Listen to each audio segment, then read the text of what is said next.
Buenas noches, pueblo de México. Les habla su amigo Julio César Osuna Márquez. Vamos a hablar un poco de las mentiras que nos han venido inculcando nuestros gobernantes en este país. Vamos a hacerlo en pro de apostar por vencer a la ignorancia que día a día nos envuelve y de la cual se valen nuestros gobernantes para seguirnos engañando y seguirnos mintiendo. Hablemos pues de las mentiras de la historia oficial. De Benito Juárez. Benito Juárez siempre ha sido glorificado por la historia oficial.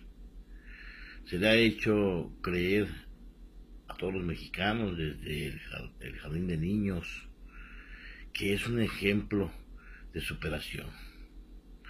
Por ser un niño indígena zapoteco, cuidador de rebaños, de ovejas, que llegó a ser presidente de México.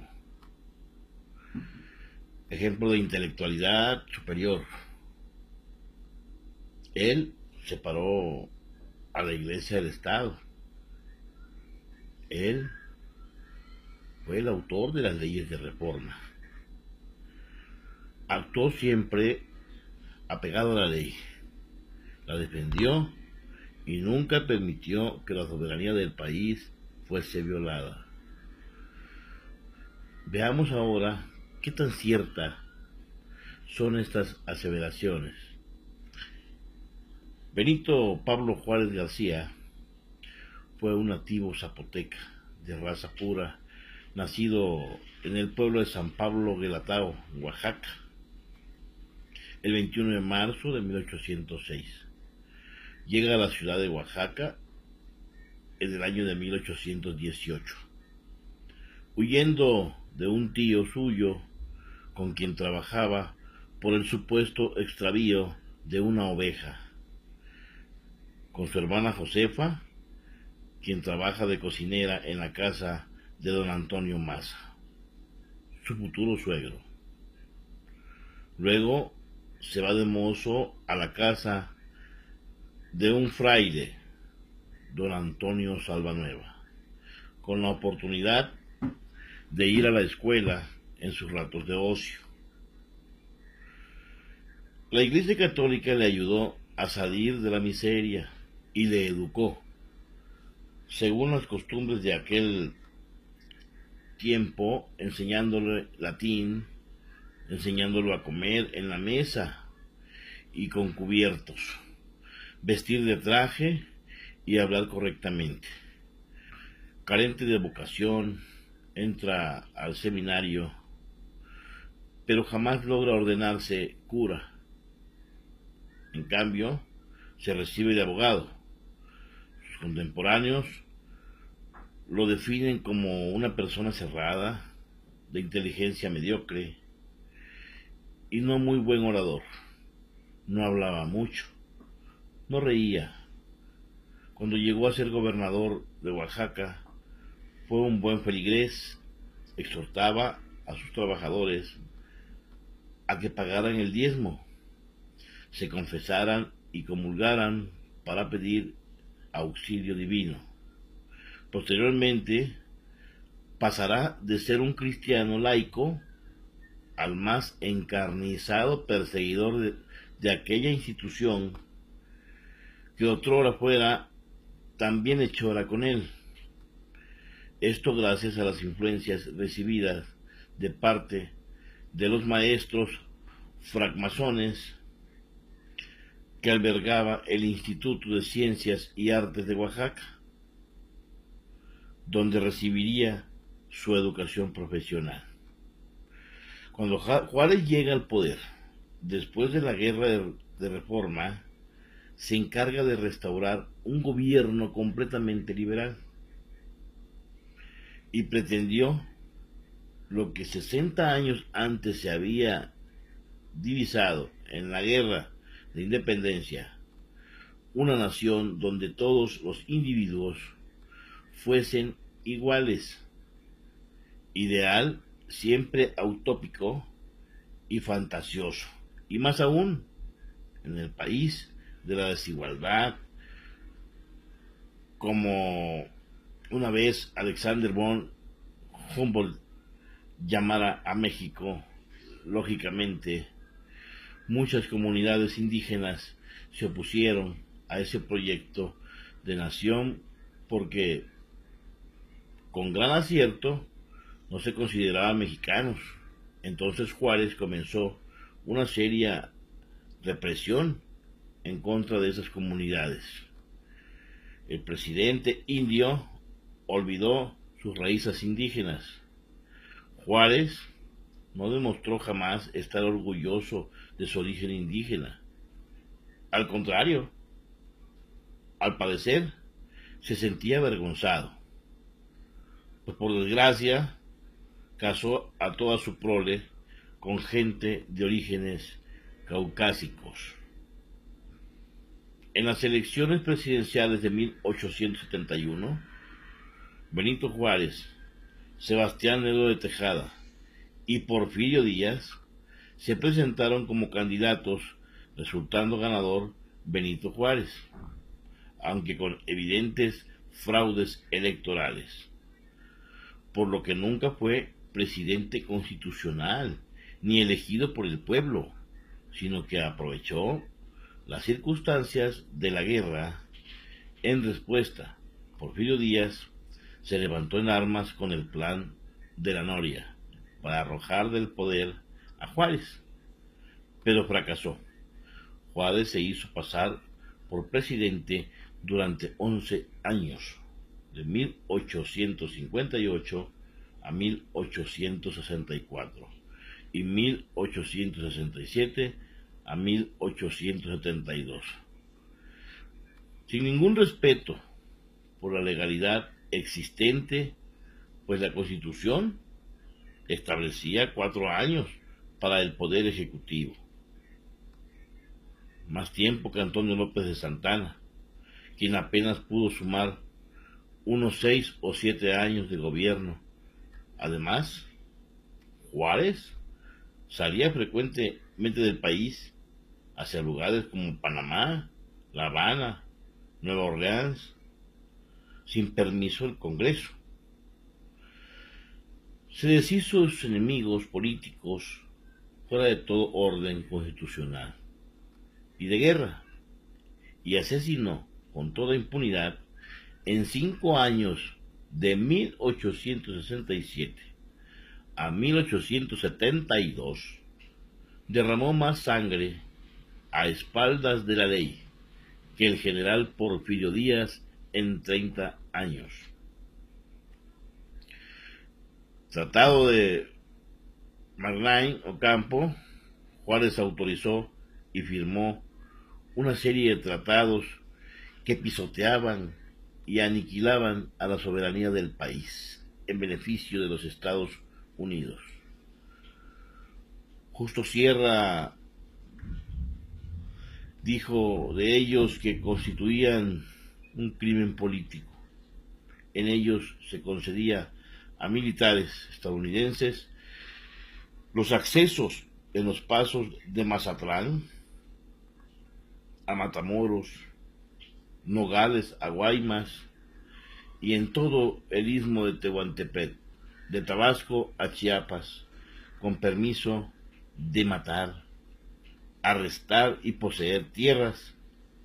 Esto era el nefasto Tratado de Morlaín Ocampo, firmado el 14 de diciembre de 1859, que no se llevó a cabo por la negativa del Senado estadounidense.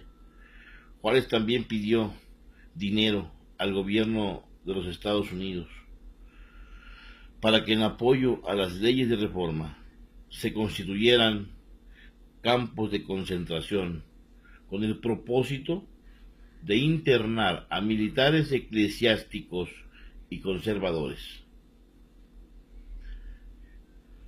Acosado por don Miguel Miramón y Tarelo, general conservador, y preocupado porque los estadounidenses no le prestaban ni un centavo, Juárez y sus esbirros se aparentaron tras las murallas de San Juan de Ulúa. Y por fortuna de ellos, los conservadores rechazaron la propuesta de los norteamericanos, cuando estos les ofrecieron 15 millones de dólares por la compra de Baja California, Sonora y Chihuahua. Acto seguido enviaron a Sebastián Lerdo de Tejada como representante liberal ante el embajador norteamericano, comunicándoles el deseo de Juárez de que los estadounidenses invadieran México, que se impusiera el idioma inglés y se prohibiera la religión católica. También propuso la americanización con la inmigración masiva de norteamericanos e importar oficiales para que enseñaran al ejército mexicano disciplina militar. Con autorización de Juárez comenzaron a maquinar la idea de hacer de México un protectorado estadounidense y concedieron todo lo que estos pedían a cambio de asistencia económica y militar para la noble causa liberal. Solo que las gestiones se estancaron momentáneamente, ya que James Buchanan, presidente de Estados Unidos de ese entonces, no quería protectorados, sino territorios mexicanos. Desesperados por el avance conservador, comisionaron al francmasón Melchor Ocampo para volver a negociar.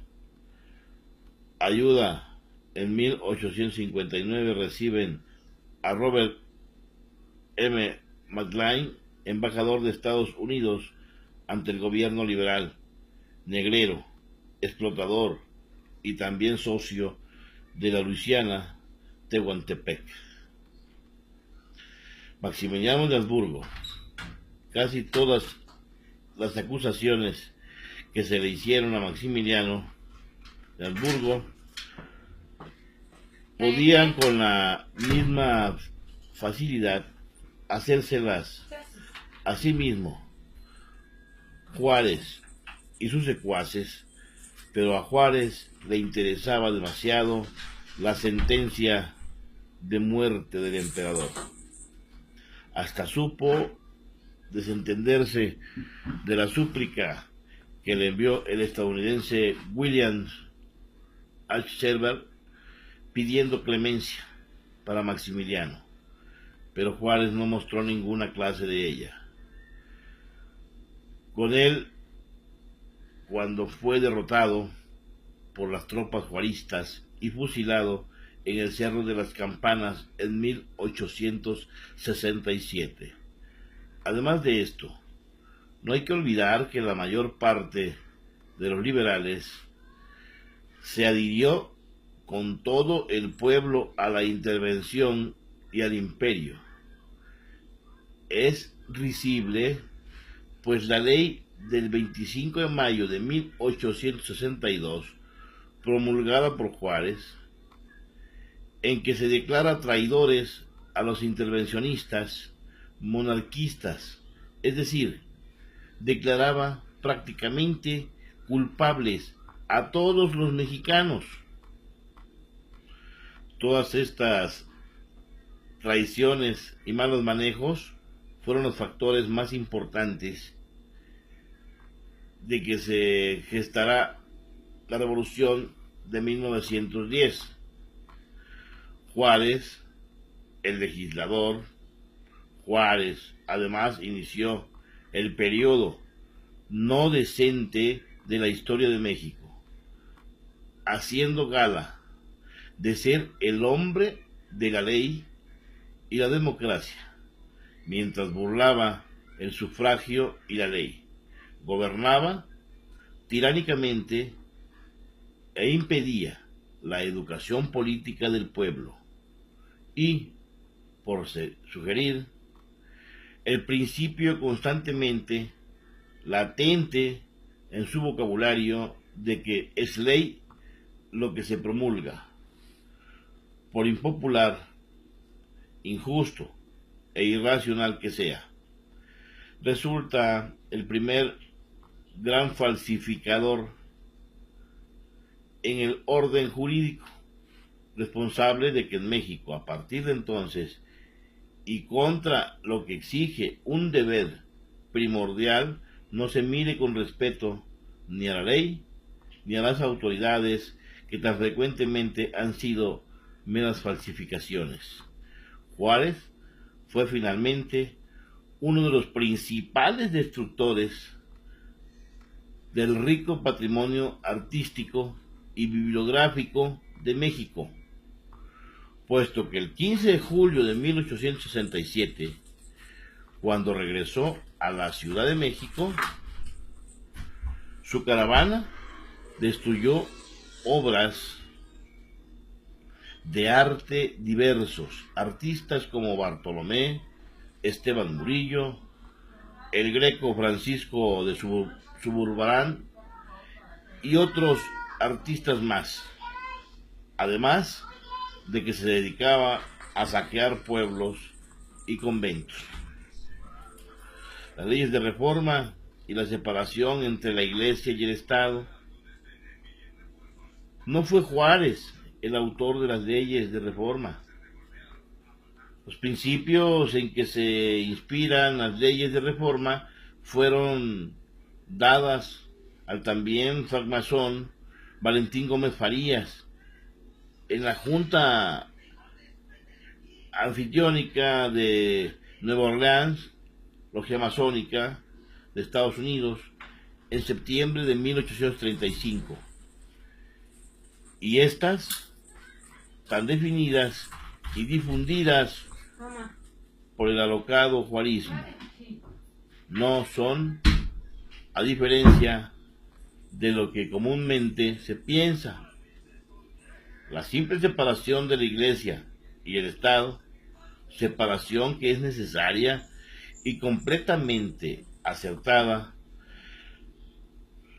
sino que se fue más allá, promulgando la subordinación total de la Iglesia al Estado, despojándola de sus bienes y libertades.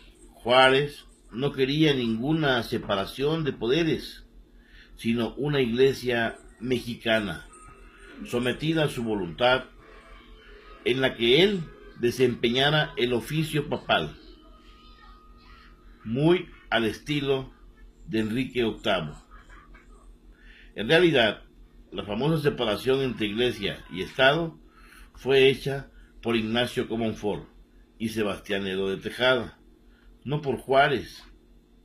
Juárez solo firmó la ley Juárez, que suprimía tribunales especiales de militares y eclesiásticos, así como la anulación de su fuero. Juárez, francmasón, frecuentemente se admira a Juárez por haber llegado a ser presidente por su propio esfuerzo, siendo que era un humilde indígena. Esta apreciación no toma en cuenta, sin embargo, la influencia masónica que recibió durante sus estudios profesionales en el Instituto de Ciencias y Artes de Oaxaca, después de haber sido educado por la Iglesia. Muchos de los maestros en esta institución eran masones, tal es el caso del mismísimo Porfirio Díaz, quien fue profesor de Derecho en ese mismo instituto. Juárez se inicia en la masonería en el rito yorquino en Oaxaca. Luego entra al rito nacional mexicano, llegando al máximo grado, el 9, que equivale al grado 33 del rito escocés. Antiguo y aceptado, el rito de Nueva York era de ideas más liberales y republicanas respecto al rito escocés, que también existía en México, y el cual era de ideas políticas centralistas. A la ceremonia de iniciación de Juárez concurrieron distinguidos masones como Manuel Crescencio Rejón, autor de la Constitución de Yucatán de 1840, Valentín Gómez Farías, presidente de México, Pedro Subieta, comandante general en el Distrito Federal y el Estado de México. Realizada la proclamación, el aprendiz masón Benito Pablo Juárez García adoptó el nombre simbólico de Guillermo Tell. Juárez fue ferviente en la práctica masónica. Su nombre se conserva con veneración en diversos ritos. Muchas logias lo han adoptado como un símbolo sagrado, casi una deidad. Prueba de ello es el fastuoso monumento de la Ciudad de México dedicado a Juárez, que fuese construido por los masones mexicanos para honrar eternamente a su Dios invicto. Benemérito de las Américas. Aquí queda demostrado que Benito Juárez es el mexicano más antimexicano que haya dado la historia, y la masonería mexicana e internacional lo celebran porque comenzó los planes de poder y persecución de sus opositores en México y en Latinoamérica, particularmente los eclesiásticos. Por eso es considerado el benemérito de las Américas, no por otra cosa. Entre los individuos como entre las naciones, el respeto al derecho ajeno es la paz. Es un hecho ampliamente aceptado que Benito Juárez no solo pronunció aquella célebre frase, sino que fue original del propio Juárez. Efectivamente, esa frase fue pronunciada por Benito Juárez en un discurso que dio cuando regresó a la Ciudad de México el 15 de julio de 1867, después de que Maximiliano fuese fusilado. Sin embargo, la frase, al parecer,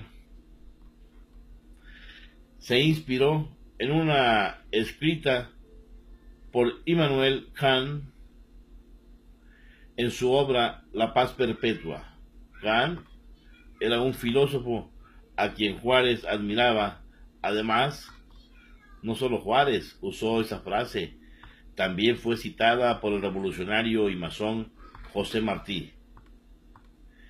Ese famoso Juárez que nos han vendido en un milagro de la medicina, siendo solo un busto, vive en el dañino como la peste. Pobre huérfano, tiranizado por su tío, víctima de Eolo, que aleja el carrizal de la orilla del estanque, lo cual provoca que sus ovejas se desbalaguen. Rival del rubio europeo Maximiliano de Habsburgo, a quien la historia oficial ha condenado como un traidor y hasta criminal. Por eso Juárez arruina las ventas de los historiadores, porque es casi perfecto, pero en ese casi está toda la diferencia. Pero en la desonornización y desacralización de nuestro Benny Goodman, quien se lleva el oro es Manuel, el Loco Valdés, quien en un programa de televisión, en los lejanos tiempos de la alta investidura de Echeverría, se echó la puntada de referirse como Bomberito Juárez al personaje, y no soportando esta deshonra al todopoderoso Dios Juárez, el gobierno ordenó que el loco Valdés fuese multado al día siguiente. Se refirió a doña Manguerita Maza. Múltenlo y sáquenlo del aire, dijo el tigre. Conclusión. Se nos enseña que Juárez fue un héroe, pero fue un típico presidente mexicano. Trató de instaurar su propio concepto personal de nación. Reprimió a los pueblos indígenas. Expropió los bienes de la iglesia para que los compraran sus secuaces en el poder. Pisoteó la soberanía nacional en beneficio de los Estados Unidos. Juárez le tendió la mesa al régimen de clientismo, represión y liberalismo que continúa hoy sufriendo México. Resulta irónico,